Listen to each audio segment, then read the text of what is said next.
بسم اللہ الرحمن الرحیم۔ میں ہوں ملک محمد علی، پروگرام بات سے بات ملک محمد علی کے ساتھ۔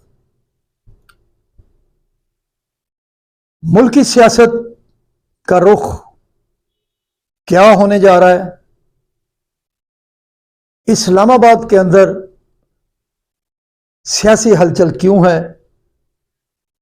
صدر پاکستان آصف علی زرداری اور مولانا فضل الرحمان کی ملاقات کے بعد کیا سیاسی تبدیلی آنے والی ہے؟ اور اس ملاقات کے اندر طاقتور وزیر کا بھی زرداری کے ہمراہ مولانا فضل الرحمان سے ملاقات کرنا کیا پیغام ہے؟ آج کے اس پروگرام میں ہم آپ کو اس کے تفصیلات سے آگاہ کرتے ہیں۔ اور پیارے دوستوں، جن دوستوں نے ابھی تک ہمارے چینل کو سبسکرائب نہیں کیا، برائے مہربانی وہ ہمارے چینل کو سبسکرائب بھی کریں، لائک بھی کریں، شیئر بھی کریں۔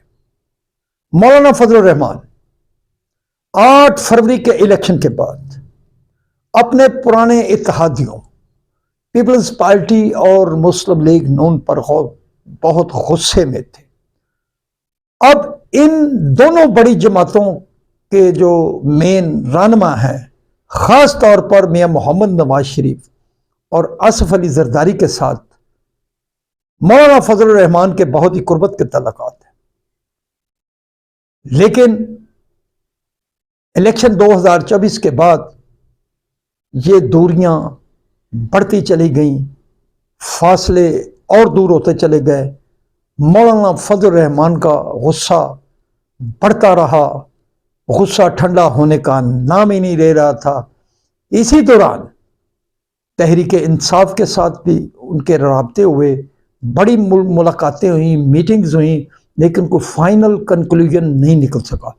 اور اب بھی اس حوالے سے ملاقاتیں بھی ہوئی ہیں، کمیٹیاں بھی بن گئی ہیں، لیکن اس دوران جو سب سے بڑی ڈیولپمنٹ سامنے آئی کہ صدر پاکستان آصف علی زرداری ایوان صدر سے باہر نکل کر مولانا فضل الرحمان کی رہائش گاہ پر پہنچے، اور ان کے ہمراہ وزیر داخلہ پاکستان سید محسن نقوی بھی موجود تھے۔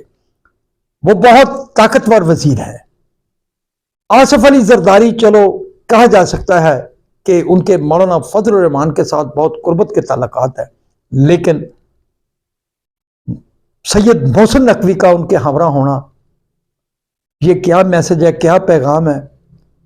تجزیہ کار اس کا کھوج لگا رہے ہیں کہ اصل میں بات ہے کیا۔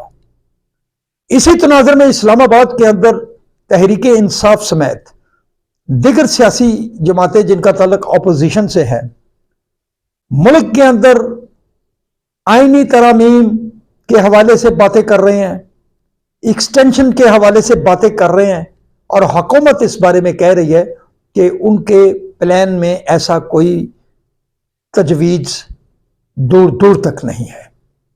بہرحال یہ اپوزیشن کا ہے۔ بہرحال ایک بات تو یہ بھی ہے کہ کچھ چیزیں ایسی بھی ہو جاتی ہیں کہ جنہیں وقت سے پہلے ہی اتنا زیادہ شور مچا کر ہوا میں پھیلایا جاتا ہے کہ اگر کوئی چیز ہو بھی رہی ہو تو وہ شاید نہ ہو۔ بہرحال یہ اپوزیشن کی یا تحریک انصاف کی اپنی حکمت عملی ہوگی۔ حکومت اس سلسلے میں جو معاملات ہیں اس سے ڈینائی کر رہی ہے۔ اب کہنے والے کہہ رہے ہیں کہ آصف علی زرداری کا مولانا فضل الرحمان کے گھر چلے جانا کوئی معمولی بات نہیں ہے، کچھ نہ کچھ ایسا ضرور ہے جو مولانا فضل الرحمان اور آصف علی زرداری کے درمیان کچھ طے ہو گیا ہے، یا جس کی اتنی زیادہ پردے داری رکھی جا رہی ہے کہ اس سے باہر ڈسکلوز نہیں کیا جا رہا۔ بہرحال ہم سمجھ رہے ہیں کہ ان دنوں اسلام آباد کے جو حلقے ہیں یا اسلام آباد کی جو سیاست ہے وہ بہت گرم ہے۔ اس سیاست میں اب یہ ملاقات کیا رنگ لاتی ہے، کیا کوئی ایسے فیصلے ہونے والے ہیں جس کی وجہ سے اسلام آباد کی جو سیاست کا رخ ایک دم بہت گرم ہو گیا ہے۔ آصف علی زرداری اور مولانا فضل الرحمان کی جو ملاقات ہے اسے بہت ہی سنجیدگی کے ساتھ دیکھا جا رہا ہے، اور کہیں ایسا تو نہیں کہ ان نئے سرے سے پھر کوئی بڑا اتحاد بننے والا ہے۔ سلام پاکستان، سلام اوورسیز، اللہ حافظ۔